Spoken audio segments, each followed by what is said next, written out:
La parole est à Monsieur Stéphane Saint-André pour 10 minutes.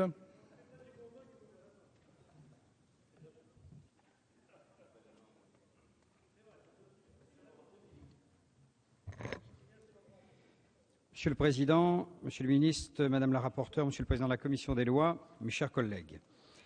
La législation permettant de lutter contre le terrorisme constitue l'acmé de la vie démocratique des pays européens depuis la résurgence du risque terroriste et les problèmes que celui-ci pose aux sociétés occidentales.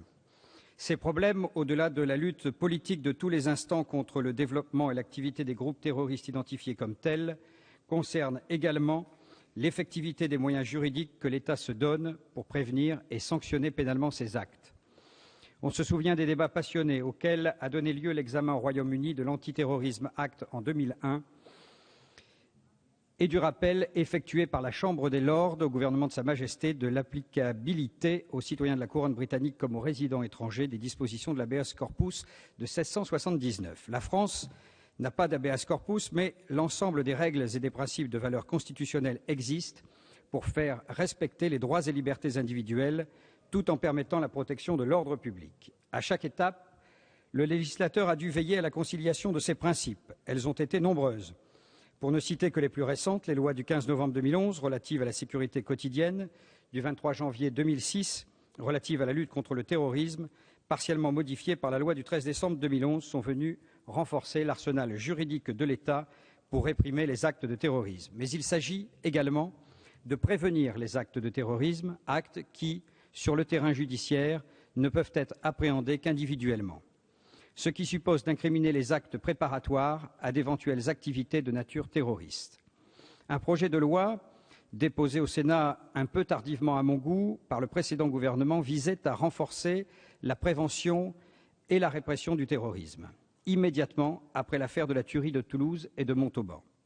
Selon le garde des Sceaux de l'époque, ce texte ne visait qu'à mieux prévenir les actes d'individus isolés, en ciblant notamment Internet et les formations au djihad. Puisque ce texte n'a jamais été inscrit à l'ordre du jour du Sénat, ni même examiné par sa commission des lois, il appartenait au présent gouvernement de faire œuvre législative sans pour autant reprendre in extenso les dispositions du projet de loi Mercier, car, en effet, certaines d'entre elles apparaissaient fragiles d'un point de vue juridique et technique.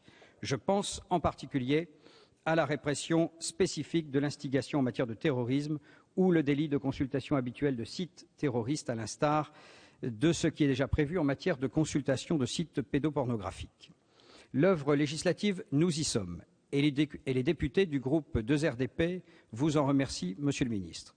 Nous avons déjà eu l'occasion de nous plaindre par la voix du président de notre groupe, Roger Gérard Schwarzenberg, des conditions d'urgence dans lesquelles le Parlement examinait certains textes que vous lui soumettez. Dans le cas présent, la procédure accélérée qui a été engagée sur ce texte s'explique et se justifie par la nécessité de proroger pour 3 ans les dispositions expérimentales prévues par la loi qui arrivaient à échéance le 31 décembre 2012. Le régime de réquisition administrative des données techniques de connexion, largement utilisé par les services de renseignement, qui permet effectivement, dans un grand nombre de cas, d'identifier les personnes à suivre et de reconstituer les réseaux terroristes, est particulièrement concerné.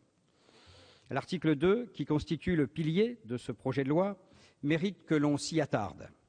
L'application de la loi pénale française aux actes de terrorisme commis à l'étranger introduit une brèche dans le principe de territorialité de la loi posé par l'article 113.2 alinéa 1er du Code pénal, en étendant à ces infractions le principe de personnalité de la loi dès lors que l'acte délictueux est commis par un Français, voire lorsque la victime de ce délit est susceptible d'être un Français, comme vous l'avez indiqué, Monsieur le Ministre, lors des débats au Sénat, puisqu'il s'agit de prévenir des actes répréhensibles.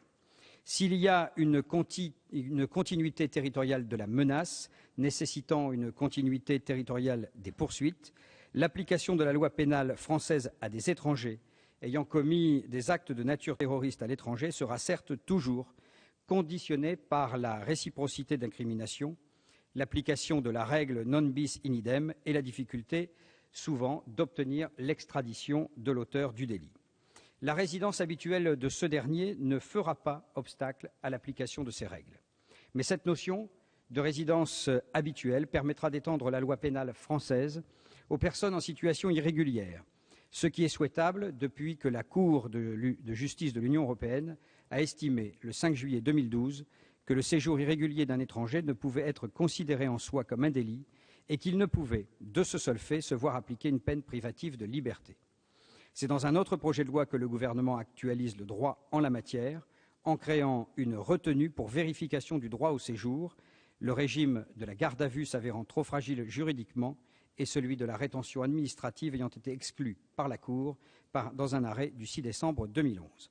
Cette retenue sera examinée et appellera des observations de la part des députés de mon groupe. Les autres incriminations créées par la loi n'appellent pas de notre part de commentaires particuliers. Nous considérons également que la situation terroriste en France aujourd'hui a évolué. Les groupes sont plus décentralisés, plus mobiles, plus restreints et les parcours se sont individualisés. Notre droit doit s'adapter à cette situation afin que la souveraineté de notre République soit sans faille. Le principe de l'égalité des délits et des peines est absolu et ne peut souffrir d'aucune exception, comme Cesare Beccaria nous l'a enseigné dans son traité des délits et des peines de 1766. C'est comme cela que l'État affirme sa puissance. Le criminel doit savoir à quoi il s'attend immanquablement. En conséquence, les députés du groupe 2RDP voteront ce projet de loi. Je vous remercie. Merci.